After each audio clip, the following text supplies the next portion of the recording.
Notice, in accordance with the new copper regulations, this episode of Quoth is intended for ages 16 and up. While some of the content we will feature is sometimes kid-friendly, the context of the episode is to address adults and inform them of said content for them to research as consumers in service of their youth.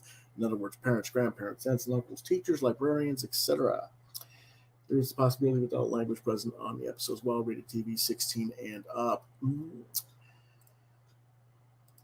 And welcome once again to another edition of Quoth Raven, Lewis Bright Raven. I'm your host, Lewis Bright Raven, 28-year veteran, actually starting my 29th year in comics, science fiction, fantasy, horror as a writer, illustrator, editor, talent scout. Just this month, I just finished my first, 29 years ago, my first book's out. So, what do we got this week? Well, this is Comics Wednesday, and we usually talk about what we went and get in comic shops. So let's do that. I'm not going to review them. I haven't had time to read them. I just got home from the store. First thing we got is our previews catalog, which I always get every month. And I will do a full review of the previews on Tuesday next week, and let you know what I found in there, what I'm going to be pre-ordering. I guess we'll also probably talk about the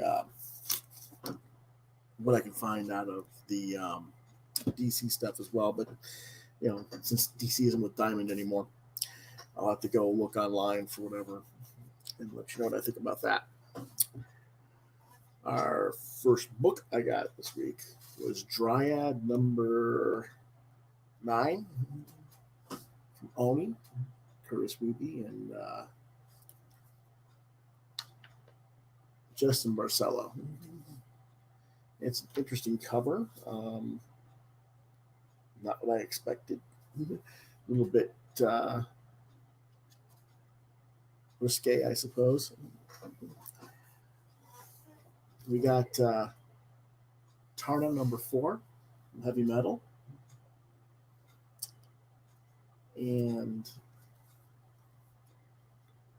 that's by Stephanie Phillips and Christian Rosado. Again, these will be reviewed on Monday.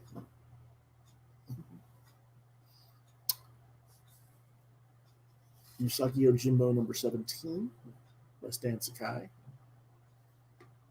Well, apparently he's fighting a werewolf. That ought to be cool.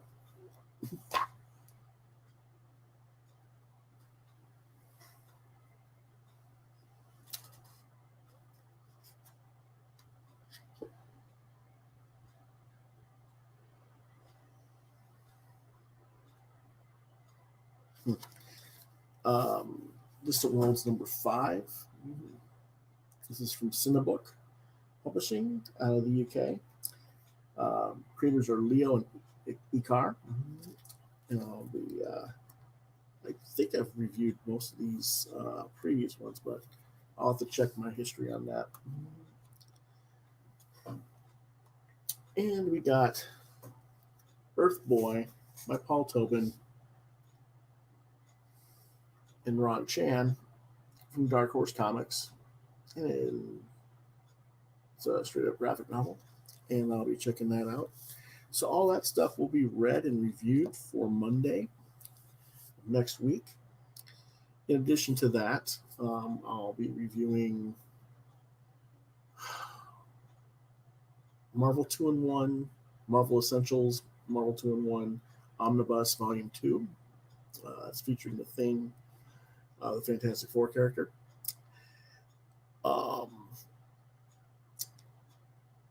That's by a bunch of different writers from Marvel. It's classic stuff from the 70s and early 80s. And let's see what else we're reviewing. Trying to think of the name of it. I know the writer, but I can't think of the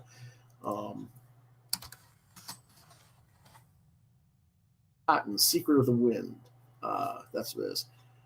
It's a book by Jim Pasco and Heidi Arnold. And I'll be reviewing that first book, which again is called The Secret of Cotton's The Secret of the Wind. I'll be reviewing that. And a few other books as well. So that's what we're doing on Monday of next week. Tomorrow, I am waiting to hear back from different people to see if anybody's going to be available to do the usual roundtable discussion. So I can't announce anyone officially yet. Hopefully, we'll be talking to a certain artist who has a couple of Kickstarters out right now, and we'll be promoting those. And if they're not available, then I'll get someone else. Friday, we're possibly got 2 different people coming in to talk about horror films or horror comics. We're not sure yet. Again, I'm waiting to hear back from both of those 2 gentlemen. And if that doesn't work, then John Norris and I will figure out something on the fly. So that's what's going on tomorrow and Friday. This weekend, the live draw is hopefully going to be on, but I don't know for sure. I lost yesterday's time. I didn't get to do any artwork, so I haven't had a chance to finish prepping the artwork for the weekend for the inking. Hopefully, I will get that done, but there are things I have to do this evening and tomorrow evening, so I don't know. Between now and tomorrow night's show, so I don't know yet what I'll be able to do, but hopefully. Okay, now there are a few questions that people have been asking, so I'm going to go ahead and answer some of those real quick.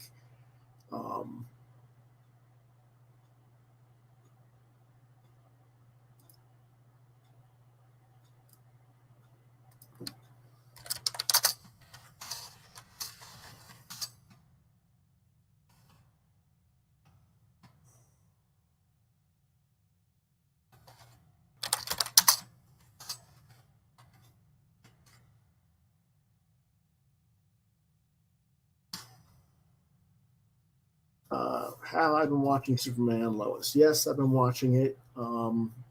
It's not bad. I've seen, I don't know, I won't say I've seen better Superman shows per se. I mean, it's all in difference of what you like. There's elements I like, there's elements I don't like. It's kind of like a revamped Smallville in a way. All the villains seem to be Morgan Edge has got this thing going on where he's kind of like making humans into Kryptonians with Superman's powers by feeding him some sort of weird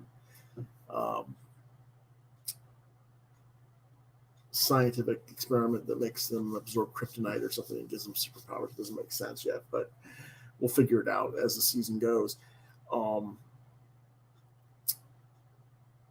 that kind of reminds me of the early Smallville seasons where Clark was always fighting against other people that had powers based on how kryptonite radiation affected them. So there's that similarity.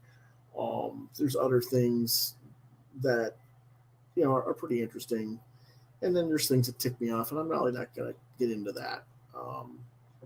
It's just stuff that bothers me about most television shows these days. Like I said, don't really need to get into it. So it's okay to watch. There's nothing wrong with it.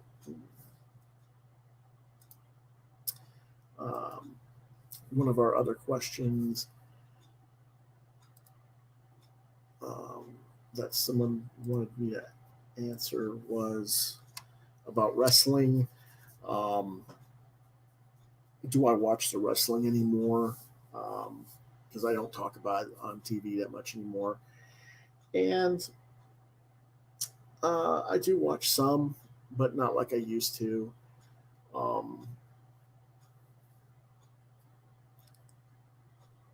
I know people want me to talk about AEW and some of the other stuff going on, and it's interesting that they've had AEW teaming up with different companies. Impact and I guess New Japan are going to be crossing performers back and forth between the companies on their respective shows, and that's interesting enough. But um, the truth is, I just don't have time to follow everything from show to show and things like that. So, um, if I catch it, I catch it. If I don't, I don't. That's basically the deal with, especially with Impact, and New Japan's not even available on American TV that I'm aware of. So, I miss New Japan. I did enjoy that, and I miss that show, but it's the way it is. Another question. I'm waiting.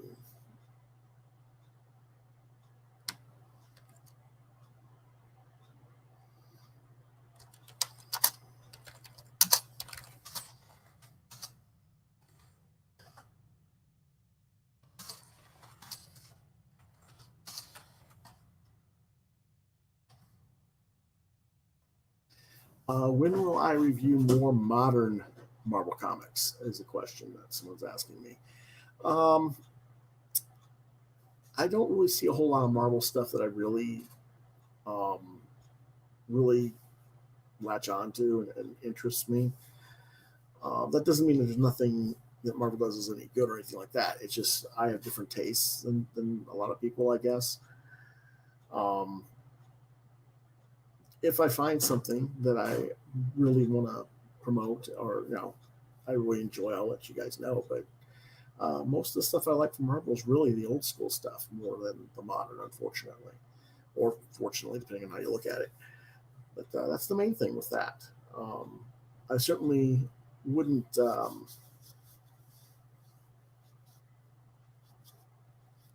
just dismiss Marvel. I do look at the catalog um, every time we get the previews. Um, I always go through their separate section, and I do have it right here, and I will go through it. And I guess I can talk about it on Tuesday. Um, what my actual thoughts are about some of this stuff based on the review, on the solicitations and stuff like that. Um, it's interesting that Marvel has Alien that they came out this week, and I'm not a big Alien fan. Predator is coming out soon because they got the licenses from Fox. It'll be interesting to see what they do with them, but truth be told, they're going to be mostly employing the same writers and artists they already employ, and that's not necessarily who I want to read. So but I'll certainly look at stuff and let you guys know. Okay, and that's pretty much it for what's going on today. Um,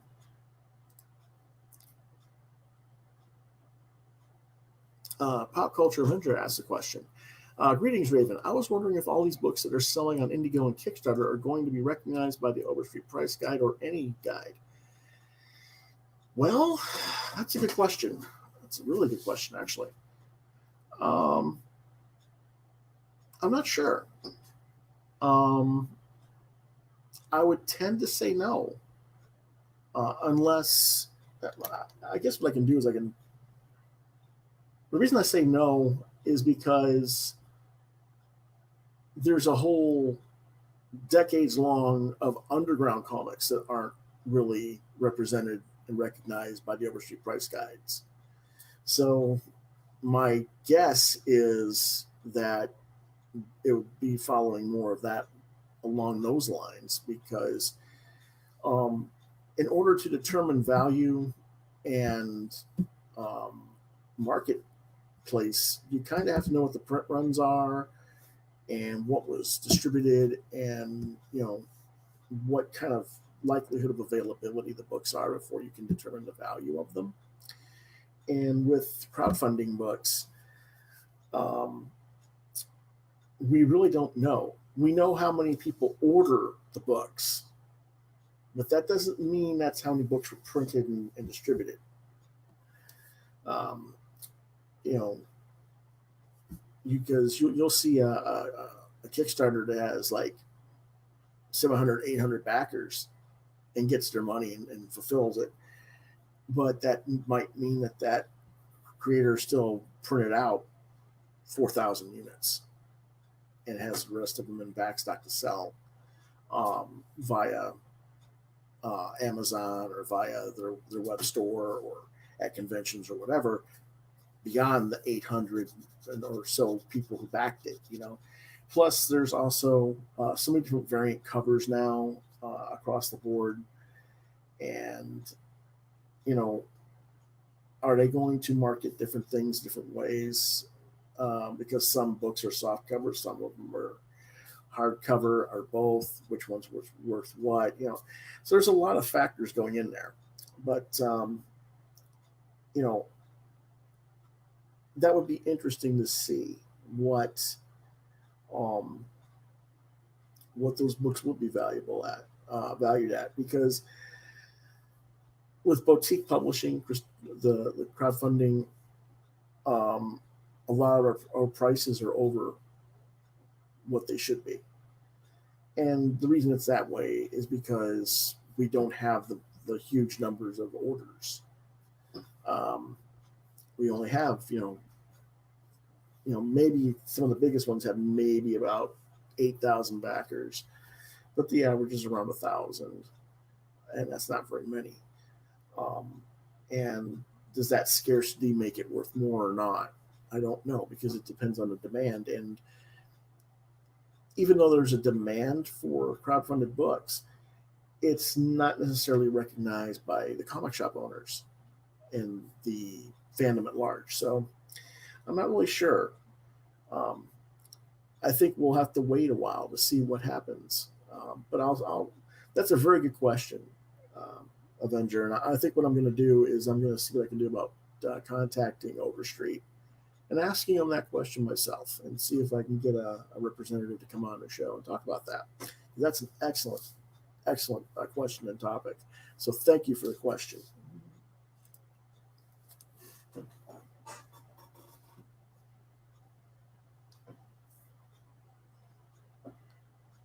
Alrighty then.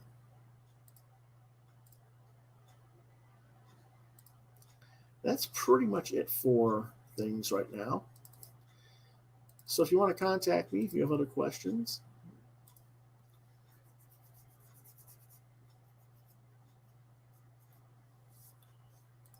yeah, I'm going to do my best. I'll see what I can find out about that, because that would be, I love that idea. That's a great topic.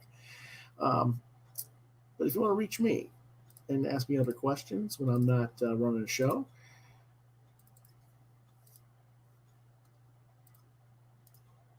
you got Facebook at Lewis.BrightRaven, Twitter at LewisBrightRave2, DeviantArt.com/BrightRaven, on YouTube, Quoth the Raven, Lewis Bright Raven. You can email me at quotheravenlbr72@gmail.com. And if I don't respond to that one, try lewisbrightraven@yahoo.com.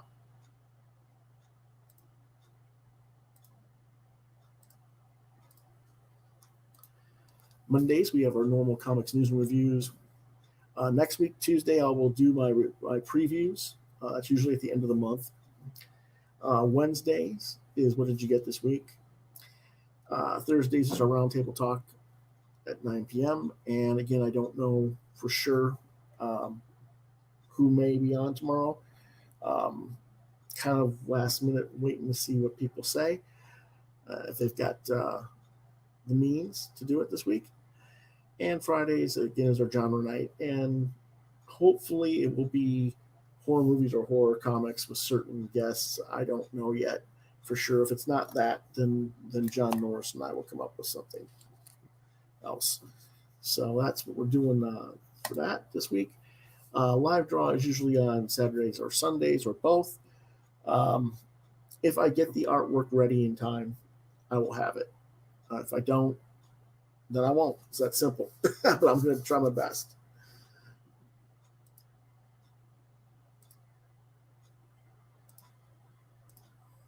And so I will see you guys next time, and have a great day.